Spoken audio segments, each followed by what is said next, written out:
Virtual Racing School was developed to provide support to the next generation of sim racers. No matter if you're a rookie or veteran or what car or track you'll be racing, our goal is to provide training every step of the way.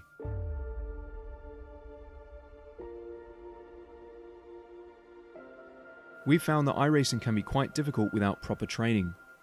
There needed to be a way to prepare for on-track racing. With VRS, you can literally learn from the best sim racers in the world, including four-time NASCAR iRacing World Champion Ray Alfalla. And Ray Alfalla is a four-time champion of the NASCAR Peak Antifreeze iRacing Series. Three-time iRacing Grand Prix World Champion Martin Kroenke. Martin Kroenke becomes a three-time world champion. Rallycross World Champion Mitchell de Jong. Mitchell de Jong is now champion for the iRacing Rallycross World Championship Series. And many other top sim racers. Data packs include everything you need to start learning. Our World Championship coaches create the data packs by setting a hot lap or a series of fast laps for you to compare, analyze, and replicate. Data packs also include a tutorial where the coach points out techniques they use to hit the fast lap. This gives you access to the latest driving techniques and setups before you even hit the track. Sign up for a free account and download the VRS telemetry logger. With this application running seamlessly in the background, your laps automatically start syncing to the VRS website. From there, you can analyze and compare two laps of your choice, whether it's your data, the coaches, or your teammates. VRS will automatically target improvement opportunities so you can get up to speed even faster. VRS also makes it easy for you to request and schedule one-on-one or group coaching sessions. These sessions can range from 30 to 90 minutes, and you can select the car, track, and setup combination of your choice. Visit virtualracingschool.com today to sign up and get started.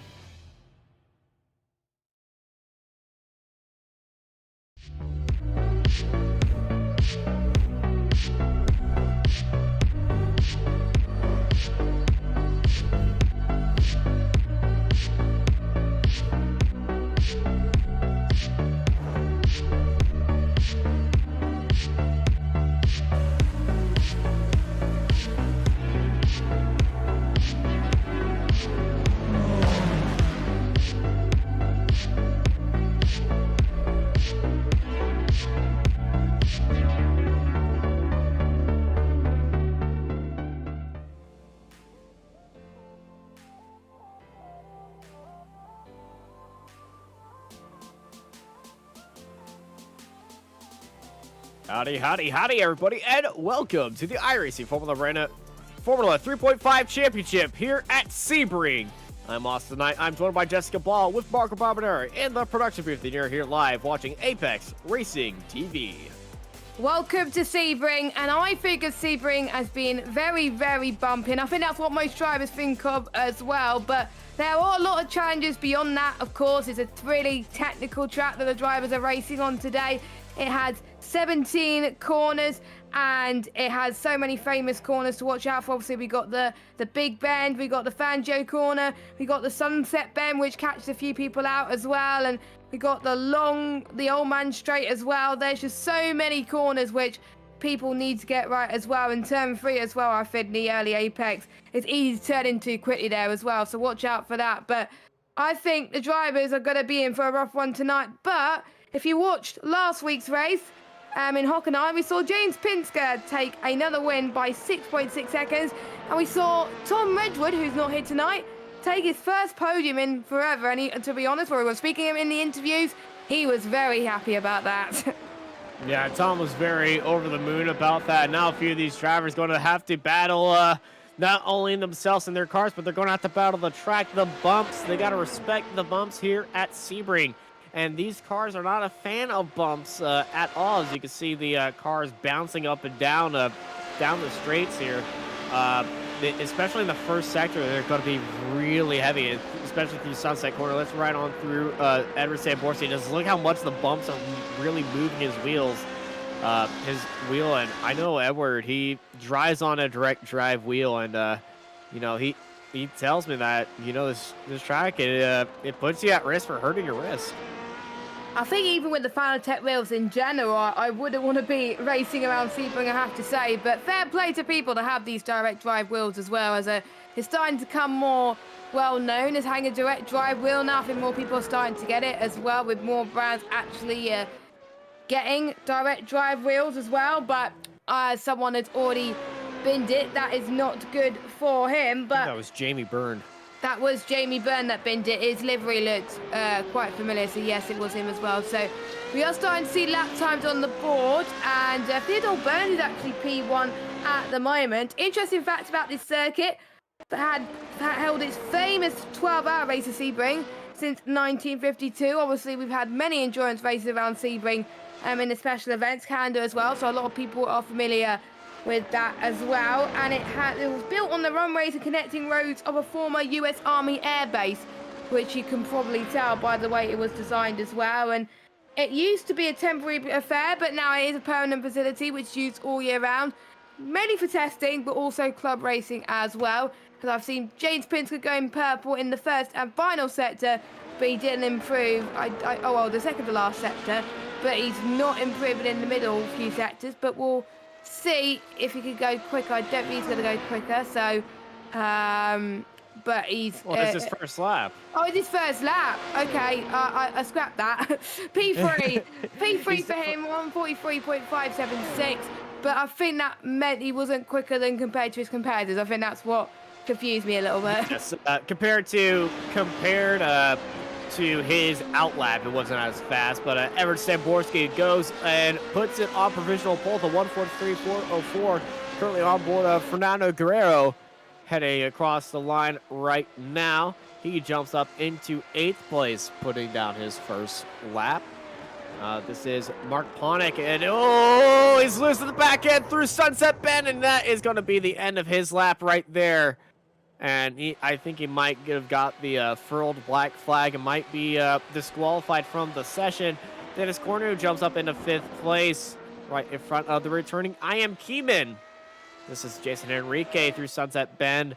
And let me tell you, having driven a single-seater around here back in the day, you really feel the bumps in all parts of your body, especially through the wheel, but in your pedals and everything. Heck, your spine feels like force feedback is an absolute nightmare around this track.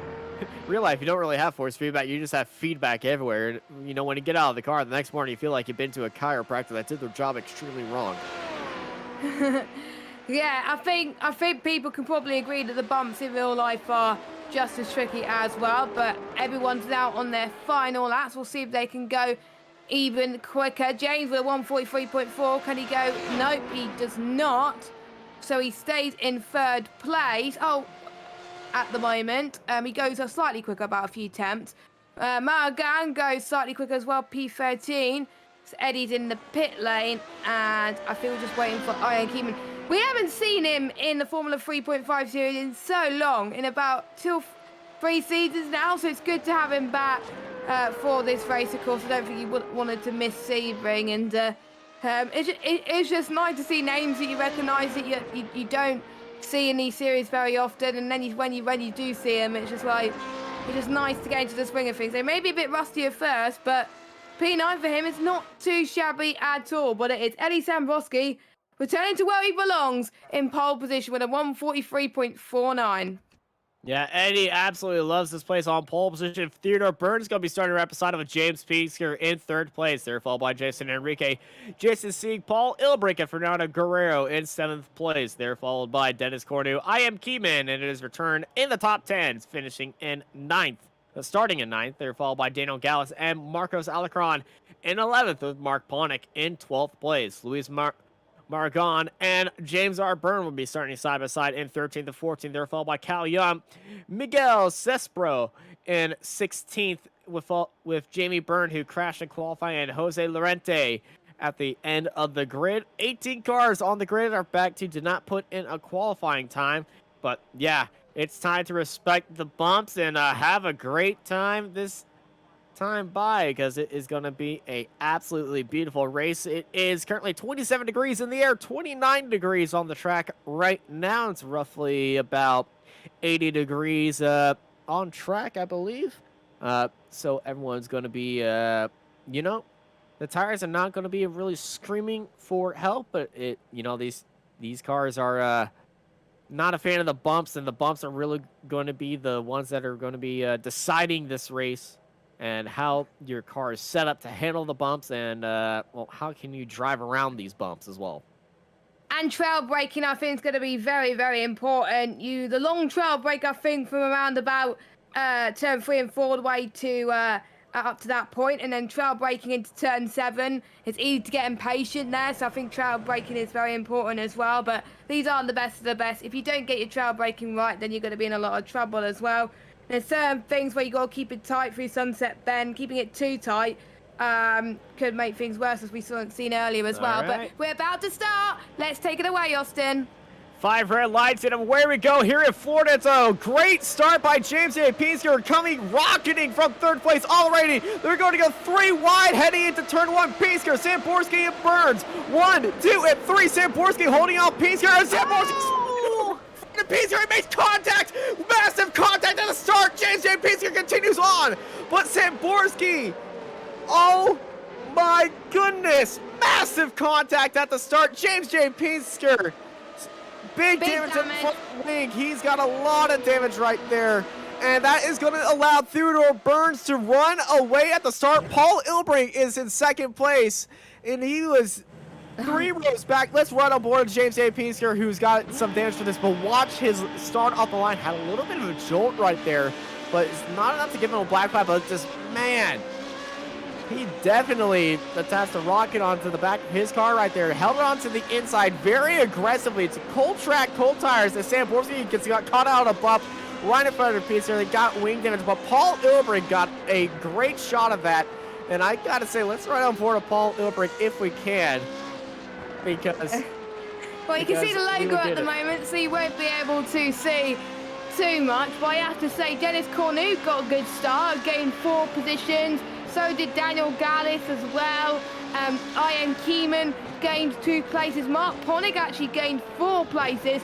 But the biggest gainer up into 12th place, Jose Morales Lorente, up 6 positions, as well as Jamie Byrne too. And Carl Young, who's gained quite a bit as well. But Paul Ilbrink must be loving life for the moment, and he's got past Pinsker up into 2nd place. Pinsker with that damage, he's stuck onto the outside of Sunset Bend, won't be able to head into the pit lane to get that wing replaced.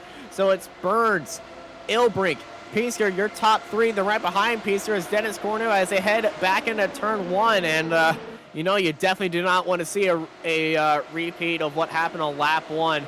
But everybody is much more spread out right now. As there's Edward Samborski and Luis Margon heading into the pit lane, joining James Byrne, Jason Enrique, and Marcos Alarcon, who all visited the pit. Actually, no, James Byrne did not go into the pits yet, but I feel like he is. Yep, there he goes. 6 cars into the pits, 13 cars still out on track right now.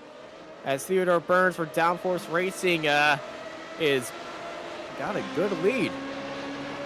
Yep, he has. He's got quite a big gap as well. I think around about 2 seconds is the gap between himself and Mr. Ilbrink as well. Dennis Cornu's gained another position off Fernando, so Dennis is up into 4th place, but he's chasing down the limpid James Pinsker. You can tell he's struggling a little bit with the damage he's got at the moment, but there was no way Pinsker could avoid Eddie Samborski's crash. I mean, he was right in the centre as well when he spun with the bump, and it was just kind of like a chain reaction, really, which affected his race and it affected Pinsker's race as well. So don't be surprised if Dennis challenges James in the next lap or 2 to potentially get 3rd position as well.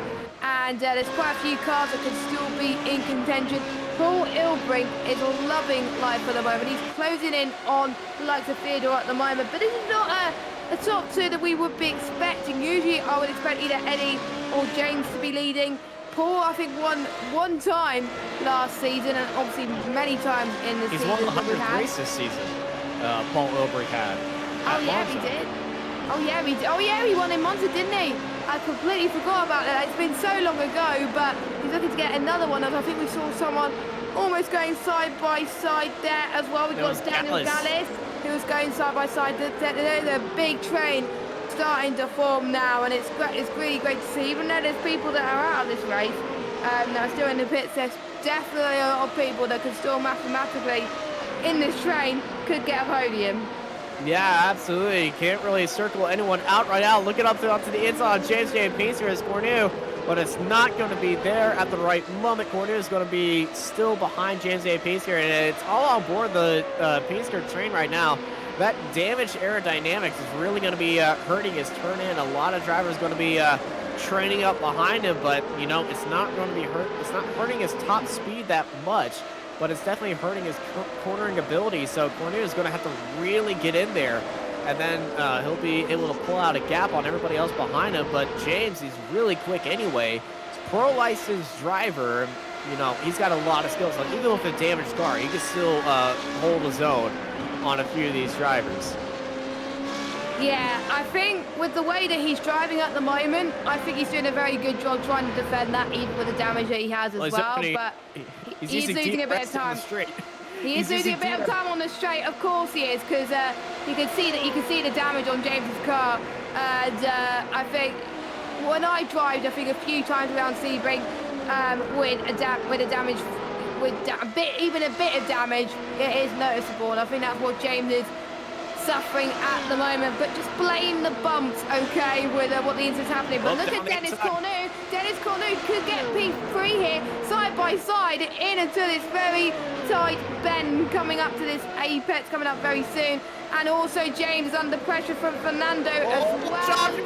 Oh my gosh, Keeman almost gets into the back of him, but James J. Pinsker holding off I Am Keeman from, well, a ambitious move right there, but the double overtake Guerrero and Cornu getting past James J. Pinsker, and now Cornu and Guerrero are going to be battling with each other as there's a little bit of second. Big contact, two cars involved. And there we got a parking lot at the hairpin, multiple cars, the international hairpin being absolutely dreadful right there, and their car is still heading off. I Am Keeman spun around. He got hooked by, I believe, Byrne, who was just trying to get through there, but all the action happened right behind, and I believe it was Daniel Gauss getting hit first. It was the Canadian. I don't believe it was Canadian. I'm not sure who started all of that. Yeah, I don't know. I don't have a clue. I think it was Mark Ponick who started that. Ooh. I am not sure. It was Mark. I think we're going to get the replay, I think, of what happened, potentially, to what happened to Mark to maybe start all that. And it was just a missed breaking point. See, everyone here it is. Here it is. He taps Ian Keeman right there, and then continues on. And then it's just chaos right behind him. And Parnick's in the wall! Well, if there was ever a lady named Karma, she has slapped Mark Ponick right there through the bumps and just lost the back end. Around the outside, there's a massive bump underneath that bridge. And he hit that, and he's ended up into the wall. And, you know, I feel like, Karma has struck. Did he lose it in qualifying as well at that same place, or was it someone else? I'm not sure. I believe we did see Mark Ponick spin in that exact corner, yes, but in a different way, I think. Yeah, Ponick's off again. He's really struggling with that car. He's tired as well. Look at that. Oh, yeah. Something's definitely happened with Mark's car. We got a battle for the lead, Austin. We got a battle for the lead. Paul Ilbrigger's gained a massive time on Theodore Burns this lap. He just set the fastest lap out of anybody. You can't see it on screen, but it is a 1:45.57 compared to 1:46.0 at the last lap to Theodore. So Paul is catching. Theodore's last lap was the Theodore's best lap was a tenth slower than Paul, but I know Theodore is going to be closing in on the fastest lap very, very soon. But let's see the straight line speed. I think the slipstream is going to be very, very important here. And the toe that Paul is going to get right now is, I think some characteristics look similar to Monza, but it is more technical, so that's probably why Paul is liking the best of both worlds at the moment. But we are heading towards, I think, lap 6 very, very soon as well. And we still got people still going even after damage. Eddie Sambrowski currently last out the running so far, 14th at the moment, still going. Fair play to him at the moment. and Fernando, I have to say, the moves that he's been making all race has been incredible. He's now up to third. I think he got past Dennis Cornu a few laps ago, or a lap ago. I can't remember. But he's a name that I do not see. I think we're going to see the move now, I think. Yeah, down the straight. He's got DRS activated at this point. Stalling out that rear wing. No DRS for the car ahead of him. And it's going to be side-by-side, easy as pie. And up into third place for Guerrero. As right behind him is James J. Pinsker and Jason Sieg. And Sieg, well, I'd say he was the lucky one out of all that carnage. He somehow made his way through there without getting any bit of damage. He was able to stay with James J. Pinsker as everybody else around him got into a big incident. You know, with that incident behind them, that's given them a little bit of wiggle room to kind of relax and get into their own groove now, even with a damaged car for James A. Pinsker. And, but yeah, you know, we got a fight for the last place on the podium with Guerrero and Cornu, and the fight for the lead with Burns and Ilbrink. Ilbrink's fallen back from Theodore Burns just a little bit. He has lost a bit of time, I think, in the middle sector, so I think that's going to cost him a bit more. But with these two guys catching, I think the top two are in a... It was sector 3. It was sector 3, actually. I was close. They're losing a bit of time. It's the middle sector, because sector 2, 3, and 4 are all the, and 5 are all the inside bits. And actually, no, sectors 2 all the way through 6 are the inside bits. The sector 7 is... I didn't get it right then. I think you did get it right. First thing I got right all straight. It's because I thought it'd be more weights. Obviously, we're starting an hour earlier due to obviously daylight savings making a difference as well, which I like, but that means I have to be more awake and I can't be excused for being almost close to midnight, where it's not close to midnight anymore. So I've got to actually think of an excuse if I get things wrong. But there we go. We're on lap 7 at this moment in time, as these drivers are negotiating some tough corners once again. And I'm just having to look at Paul Ilbrink's time. Yeah, he lost a second in lap 6. He's really struggling the international hairpin. It's been one of his weakest corners because, you know, you got to slow all the way down to get back onto the throttle. It's a different, it's also a different tarmac down there. It's a different paving down there in the, what was it, Marco? Different surface. I don't know why I can't say his normal words. It's enigma over here, but yeah, the different surface is kind of tricky to get onto the throttle right there. But you know, Ilbrink and Burns, and oh my goodness, that was Guerrero having a big slide in the background, coming out of that final corner, but he is still kicking it, trying to pull away from Dennis. And Dennis got a little bit of a pat because Jason Sieg has got past Pinsker, and now he is trying to chase down Cornu for 4th. I think we could see a big train, I think, forming very, very soon as well between the likes of Fernando, Dennis Cornu, and Jason Sieg. I am pretty much very, very excited for this, and I'm sure all the drivers will be under some huge pressure to deliver as well, with the halfway stage of the race, I think, being the most important.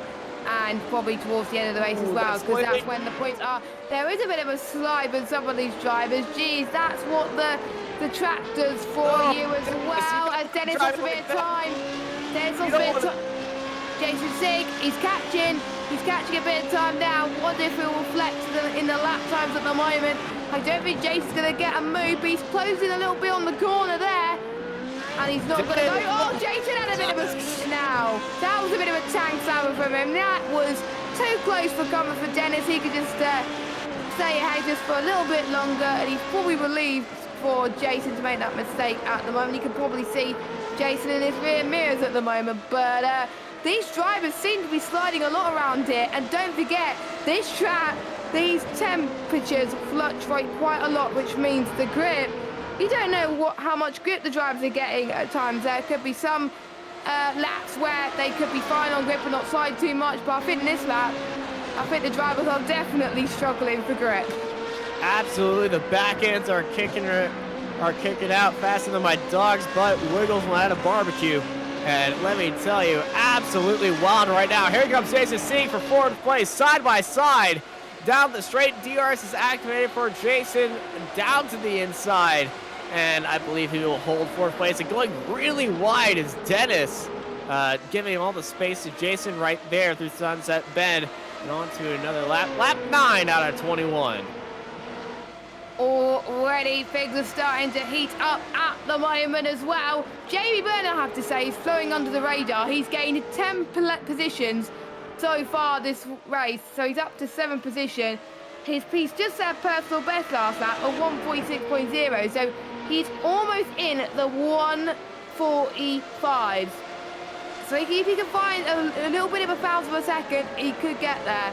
And meanwhile, Theodore Burns is leading still by quite a bit over to Paul Ilbrey, but Paul Ilbrey is 3/10 faster last lap, so he is catching, but again, not close enough, which just shows Theodore Burns' consistency is rewarding him. And I think with a lot of bumps and with the changing in temperatures per lap, I think the track's going to reward consistency more than anything, and that's what's going to help Theodore at the moment. He's probably hoping that Eddie Sambrowski was with him, but he is not. But that was really, he's really starting to show why to capitalise on everybody's mistakes. You just got to be there. He's definitely giving us some huge surprises at the moment, as we're starting to see, I think there's one car pulling out. That is Cal Young. I want to be struggling a little bit, but let's go forward for Will Break. Oh yeah, that's why he's let it through. He is let it through. Yeah, as Paul Ilbrink starting to close out that gap once more on Theodore Burns.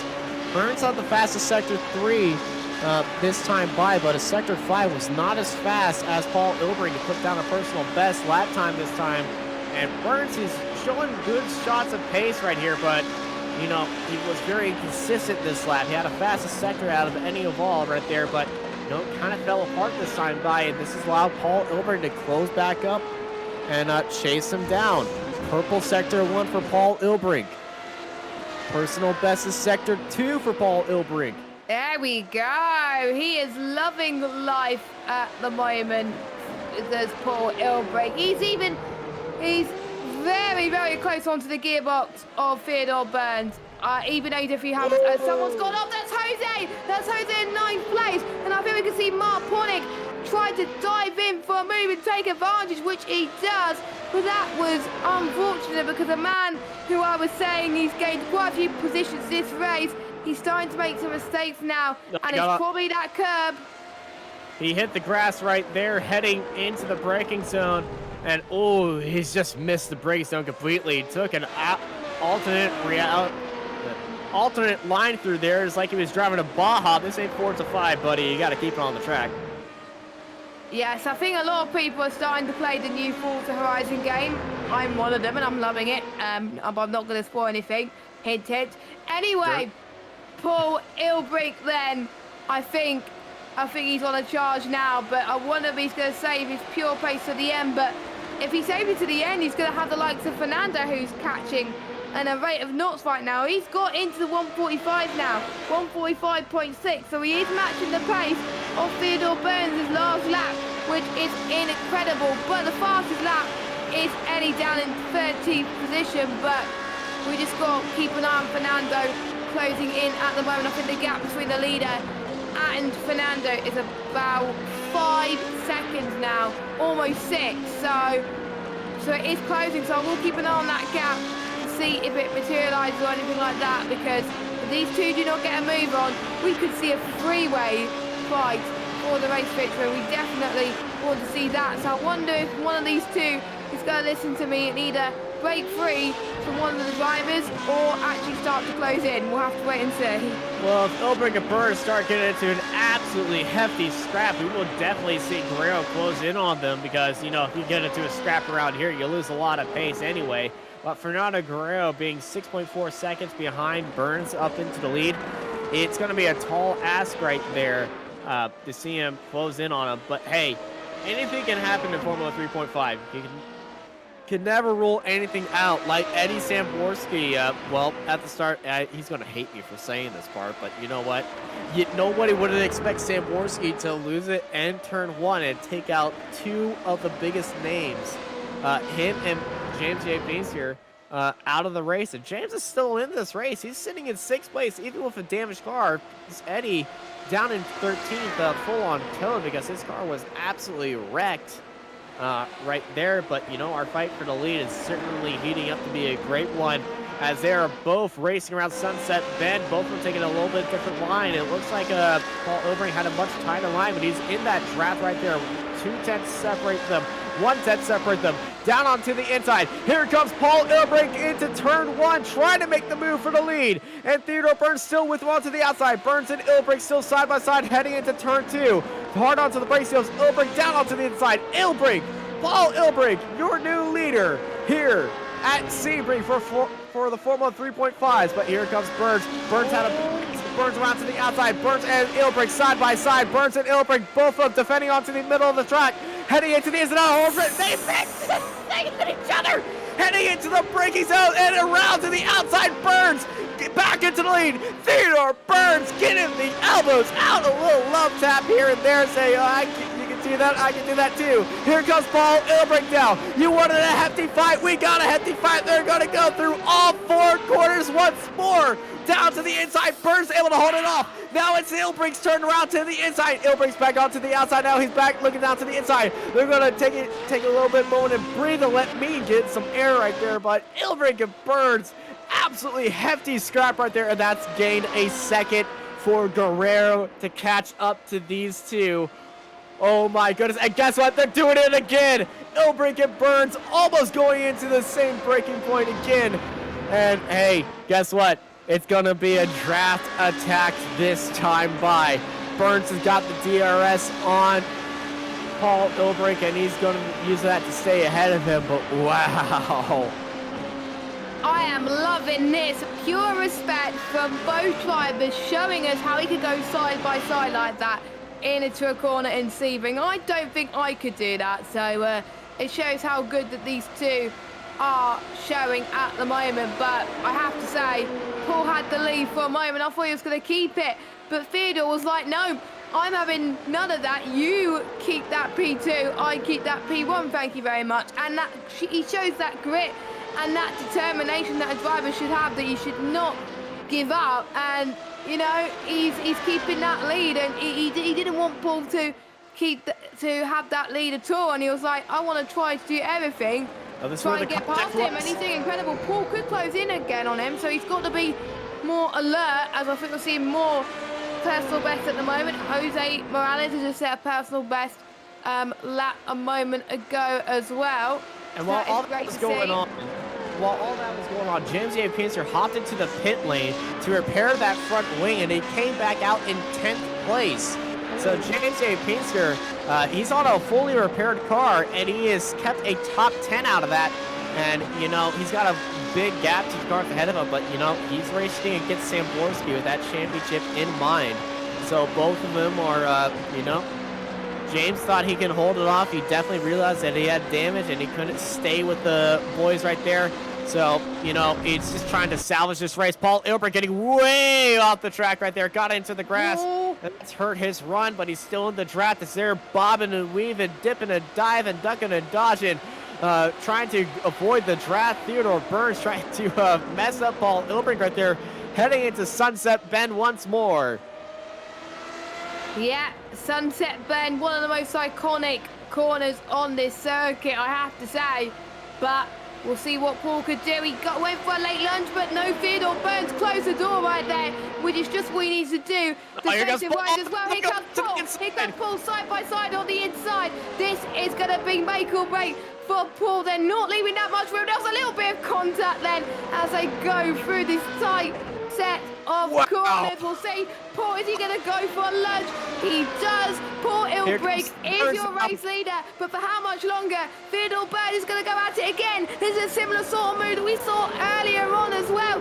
Here he comes, still going side by side in a corner, which I find it so hard to keep it side by side, but this time Paul has the upper hand, and he's still your race leader. But you can see how Theodore is pushing right now. Is he going to go for a send up on our left-hand side? He does not. But my, couldn't catch a breath there. Is Theodore not going to give up here? I wonder if he's going to go for the move, or I wonder if he's going to go for a move later on. I think that might be it for now.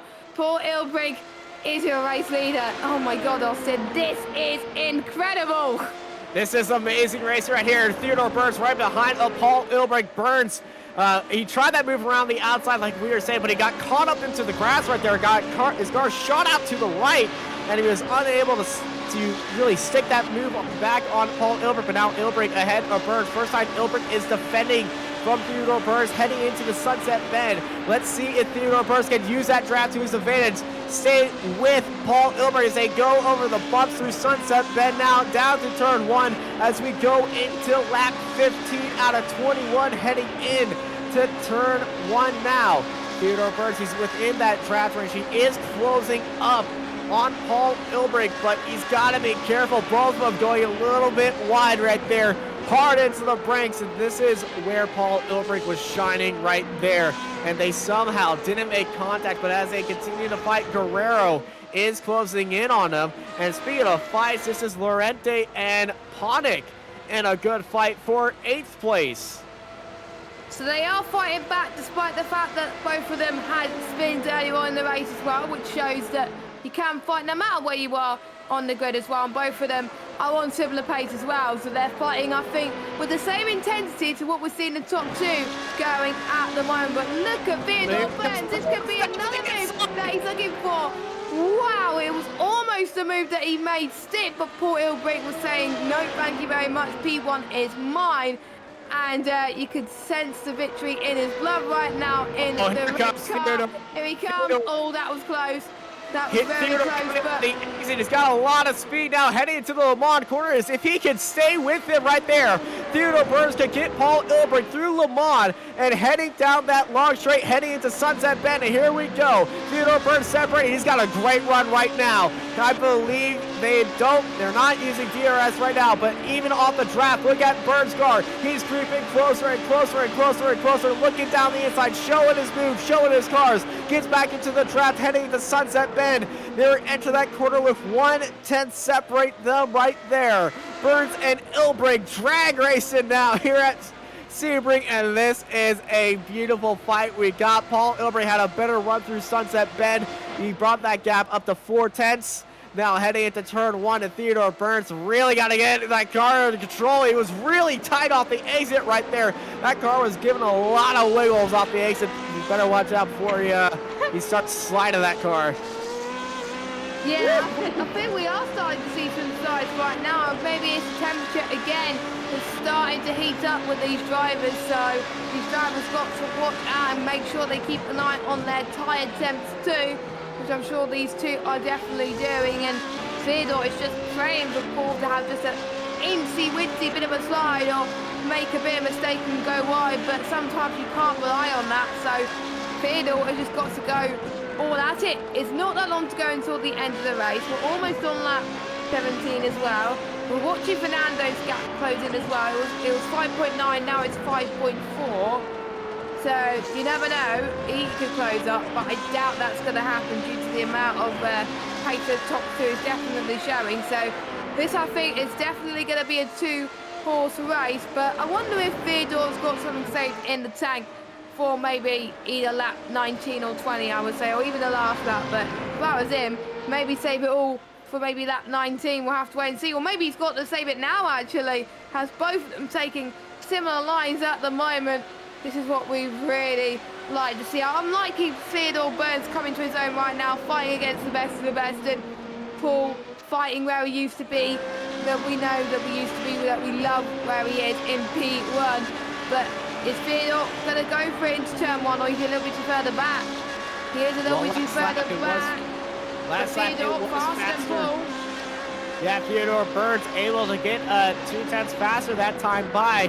I can tell you what, he's definitely the most cheered person in chat right now, as the chat is exploding for Ted to get that spot. And Theodore Burns through that first sector, that first little complex of corners. He's got a great run. He's closed down within 3/10 now. As we are within 5 laps to go, looking up the inside. He is sending it up the inside. Surprise move by Theodore Burns on Paul Ilbrink. Ilbrink forced to go wide. Burns at the exit. Paul Ilbrink and Theodore Burns. Ilbrink up and up, out wide. And here comes Theodore Burns up into the lead. But now Paul Ilbrink sunk onto the outside, hard into the break zone. They both go. These are two drivers fighting each other for the honor to win here. Ilbrink around the outside, up into the lead. They're both going so wide. They're almost off into the club pit lane right there. And it is Paul Ilbrink back into the lead. Theodore Burns right behind him, and this is absolutely awesome. And it's not over, Austin. It's not over. Theodore is launching an attack on Paul Ilbrink, but again, it is not quite enough. At the moment, Paul's made a little bit of a mistake, so that's caught Theodore Burns' attention, and it's thinking, right, this is it. This is my chance to go for the lead, and he's so close onto Paul Ilbrink's gearbox. I almost said Paul Burns there for the time being. I'm just so... What a show at the moment that these two are putting out. I'm sure you guys are loving it. If you are loving the action today, don't forget to hit that subscribe button, hit that thumbs up button as well, and hit that notification bell if you are new, so you know when to miss out, not when to check out our streams. But Theodore, again, is launching on the attack, but again, not close enough. But I think Theodore is just launching every trick of the book right now just to get that race victory. What was Theodore's last lap compared to Paul's? 146.1 for Theodore, 2 tenths quicker. Exactly the same gap happened now, and now Theodore Burns, he had a little taste of that P1 action. Ilbrink defended that one well. I'm not sure we're going to be seeing another attack by Burns this time by. They have their excitement, but, you know, they got to keep it clean between each other because they almost had a little bit of contact right there, but they were really aggressive on their defenses. And now Theodore Burns, he's getting a little strategy together, asking when he should go again. We know we got 3 laps to go here at Sebring. 3 more chances to really, you know, maximize their opportunities right there. And Paul Ilbrink defended so well going down that back straight. He cut off the front nose, stayed onto the inside through Sunset Bend. And this is an absolutely beautiful fight. And Theodore Burns, he's just taking it easy right now. Paul Ilbrink goes a little bit wide, got onto the curb, didn't hook the curb though. And if you hook the curb, that's going to be so unfortunate right there because your car will get shot out. And here comes Burns. Burns is on the fire right now. He can only go around the outside. If he tries to go up the inside, it's technically illegal. And they both go to the outside right out to line it for Sunset Bend. Burns had to back off right there to avoid contact with Paul. As they continue on, now with 3 laps to go as we start lap 19. Theodore Burns behind the weaving Paul Ilbrink, trying to find the line, see if Burns is going to try to look down the inside. Theodore Burns, I could say, is better on the brakes than Paul Ilbrink. He's been more confident on the brakes, setting it into corners. Paul Ilbrink, though, he has the track position, he has the clean air. Theodore Burns is stuck up right behind him, and now as they're coming into the international hairpin, once more, Theodore Burns is half a second. He needs to get closer. You need to be within about 3 tenths, so really think about really sending one up the inside. Yeah, I think he got to at this stage, and Burns needs to find, I think, 1 more tenth in order to do so. But I think he knows what he's doing.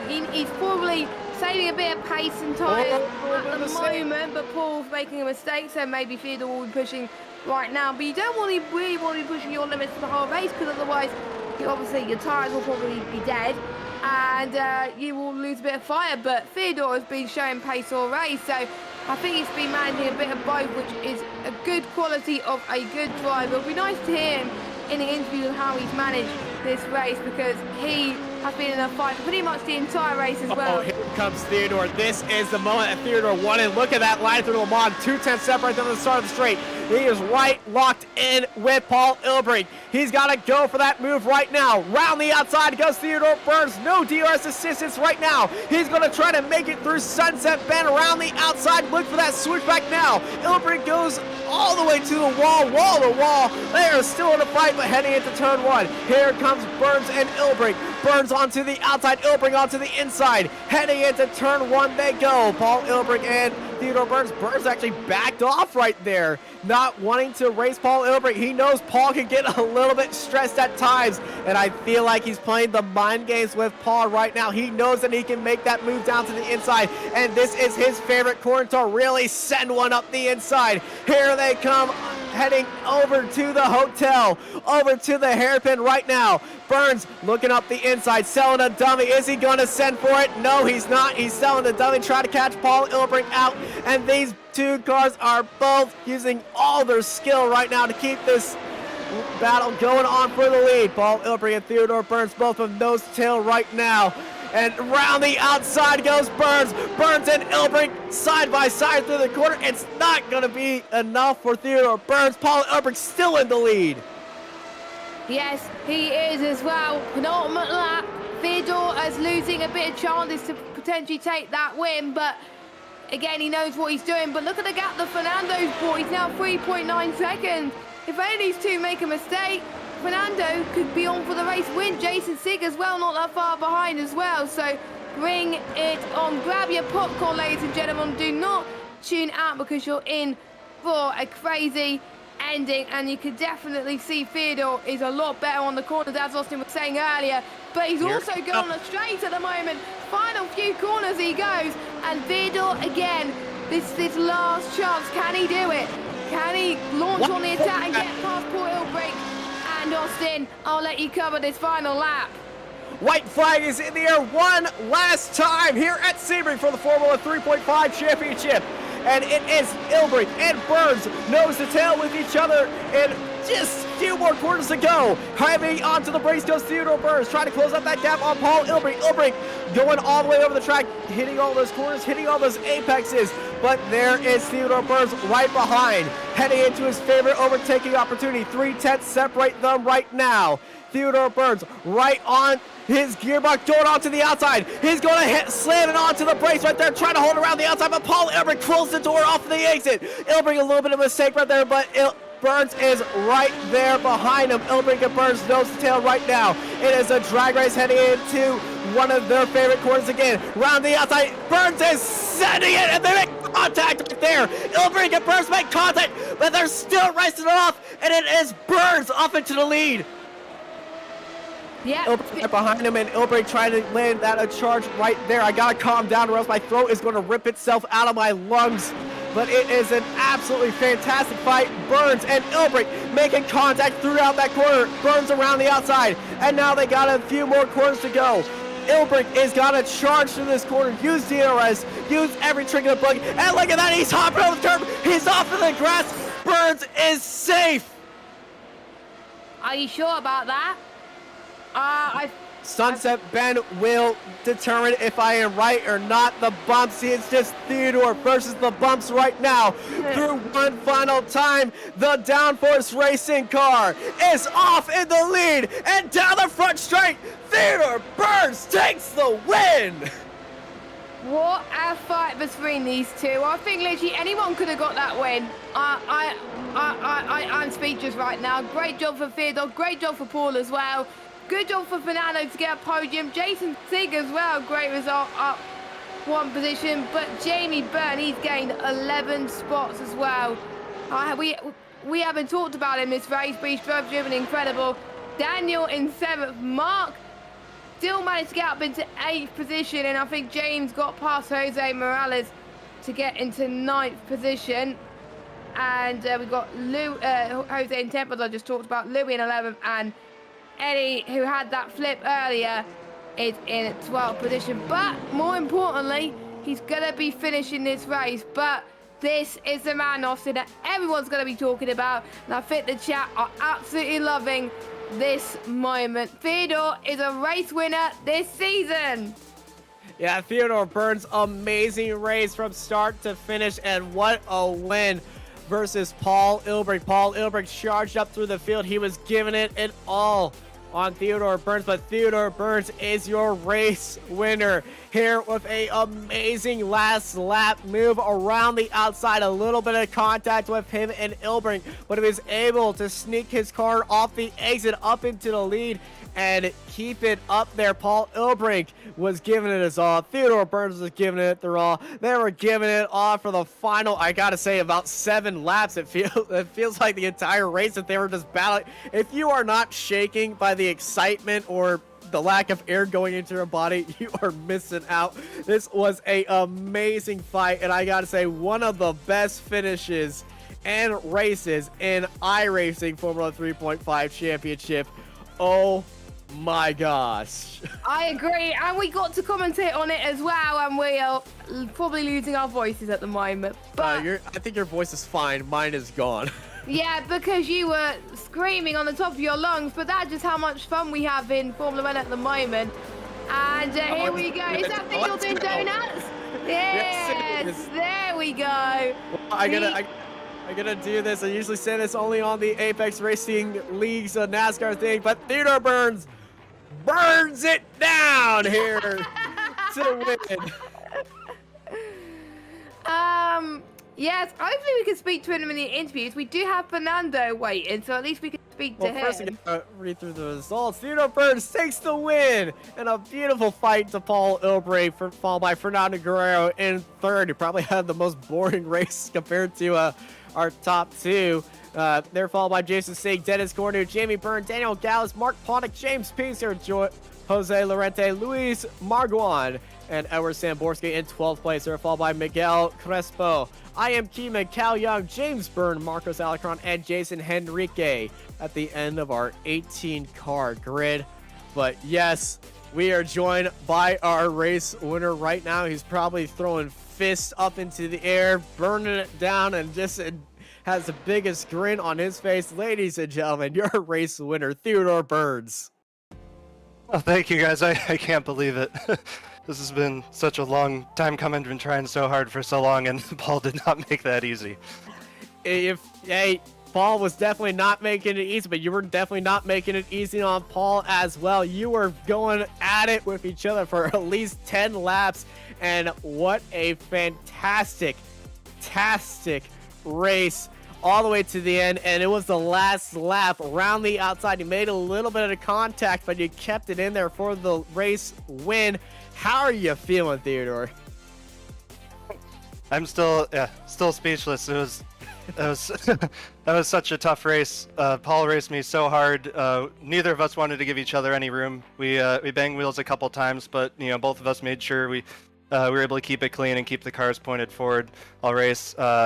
I know he made a couple mistakes with a few laps to go, and so I was able. I saw him burn a couple DRSs, and so I made sure to just stay in the draft. I wanted to save him for the end, so I went to the final lap with 4 DRS uses left, and it really paid off because I was able to try and capitalize on his mistakes and at least put my car in a spot where it gave me a chance to overtake. And didn't think I'd be able to get it done going into 10 there. I thought going into the 7 hairpin was probably my best shot, but he blocked that off really well and got a good run out. And I knew you could do it around the outside in 10. It was just really tough, and so I tried to make it stick and roll as much speed as I could through there. We made that little bit of contact, but both of us got a little sideways, somehow kept it on track, and was able to drive out and somehow bring it home to the end. Well, you certainly brought it home to the end. It doesn't matter how it does matter how you got there at times, but you both were racing each other extremely hard. Elbows were definitely out, and you came home the race winner today. And guess what? It's their favorite time now. Before we let you go and celebrate with everybody, anyone you want to thank? Love to thank my Downforce Racing teammates, especially Ed. I know he's probably hurting for not being able to be up here this week, but glad to bring home the W at an American track by one of the U.S. boys. If it wasn't Ed, glad to put the DFR car on the top of the podium. Love to thank all you guys at Apex as well. You put on a great broadcast every week, and I just wish I could race with you guys more often. So thank you for that. Well, thank you for putting on an amazing show. Congrats on the victory, Theodore, and you have yourself an amazing night. Joining Jessica, it's Paul Ilbrink. Wow, we're going to try and get him in the commentary booth because we want to hear what this man is feeling like with that battle with Theodore, because that went down to the absolute wire there. Tell us, how did you feel about that? Because that was a brilliant fight to watch. Disappointed, I guess. Like, it was a nice fight, but got a bit close in the end. That threw me off. But yeah, well done to him for getting the win, and I will take second, I guess. Yes, indeed. You had a very good start into turn 1 earlier on as well, but did you get caught up with the incidents going on around you, or did you just focus on what was going on for your race? I was like looking what happened, and I saw Eddie screwing up by losing his car there. But I did slow down a bit. I got hit from behind there, but I don't think that damaged my car much. But yeah, after that I felt like I had a quicker car, but my car was like really poor in that hairpin, which was like a struggle all race long. And just after I passed Theodore, I just I lacked the confidence, I guess, to like really break away and break his draft. So I was just driving the mirror the whole time I was in front, which didn't really help our pace. But yeah, it is what it is. Yes, were there times where you were losing a bit of grip? Were the temperatures playing a big factor in your race today? I don't know. I didn't do much practice at all. Kind of got screwed by F1, so I did a couple laps. But yeah, I don't know. I have no idea. My first race this week, so yeah. Yes, indeed, and heading into the next track next week as well. Do you think another podium will be in sight for you? Because I know you want another win this season. Yeah, I was looking forward to that win, and it seemed to be on a silver platter today. But yeah, I don't know. Maybe some good tracks will come up. I don't know, but I'll do my best. Yeah. So before you go, anyone you would like to thank on stream? Sure, my teammates at Red Coast Online are partners and sponsors: Armor Center, Craft Simulation, Track Racer, Joe Real Timing, Turn Racing, Emotive Podcast, Six Sideways, Pixel Dust. You guys for doing the broadcast, everybody for racing, and yeah, that's it. That sounded like a race rundown there. I absolutely love it. Mr. Paul Ilbrink, second place for you. Congratulations. Thanks. And Austin, do we have time for one more very briefly, if you could keep it very short? Yes, we do. And we're standing by with third place finisher Fernando Guerrero. Fernando, how was that race? And, you know, I think you, at the start of the race, really had everything to look forward to with, well, that giant incident. Somehow you avoided it. Yeah, thank you. So the start was, it was a bit easier from the inside than it looked from the outside, because I saw the crash already in advance. I saw all were going to the outside, so I just stayed calm, stayed on the inside. Lost one place, but thankfully avoided all the carnage. By that point I was P5, and then James said on the radio that he had damage. So but it was complicated because Dennis was just behind James. It was complicated to get past, even though he had damage.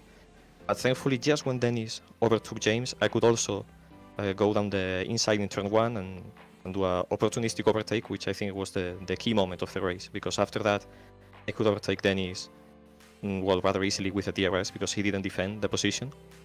And then, yeah, if you want to make the highlights of my race, it's over, because from the outside nothing happened from that point onwards, but those 16 final laps with James behind me, always around 2 seconds, some laps a bit quicker, other laps a bit slower. He was faster in the first sector, I was faster in the first sector, he was way faster in the last corner, so we were always so tight. Our lap times were so close, lap after lap. But yeah, thankfully nothing happened. I could enjoy watching the battle for the win. Sometimes I was hoping that something happened so I could get a free win, but no, honestly they deserved the victory, because it was a really hard fight. And what I could see from the distance, it was amazing. So yeah, good deserved win and second place for both Theo and Paul. And a very good third place for you. You did everything you needed to do to get that third place and get onto the podium, Fernando. And I believe this is your first podium in the Formula 3.5 championship. Yeah, it is definitely. And the first time I've been somewhat close to the top guys, because I joined in week 4 in Hungary after almost 2 years of not racing really actively. And it was hard to begin. I was struggling to get the pace. yeah, my races at Hungary and Motegi were not really good. Bad qualifying, some incidents in the first laps, and I was, as I say, nowhere near even to the top 10. But yeah, this week I was feeling confident, despite of the bumps that I was expecting. But yeah, the pace was good. Obviously, we were missing some of the guys that basically crashed out at the start with all the incidents. But even though I think my pace was really good, I'm not really happy with my qualifying, because as you could see, yeah, my qualifying pace was really bad. My lap was almost 1 second slower than the guys that I was racing with in the race. So the qualifying was a bit worrying, but the race pace definitely really good. So yeah, I'm really happy to get this first podium of the season. It was a fantastic race for you, 3rd place. Before I let you go, Fernando, anyone you want to thank?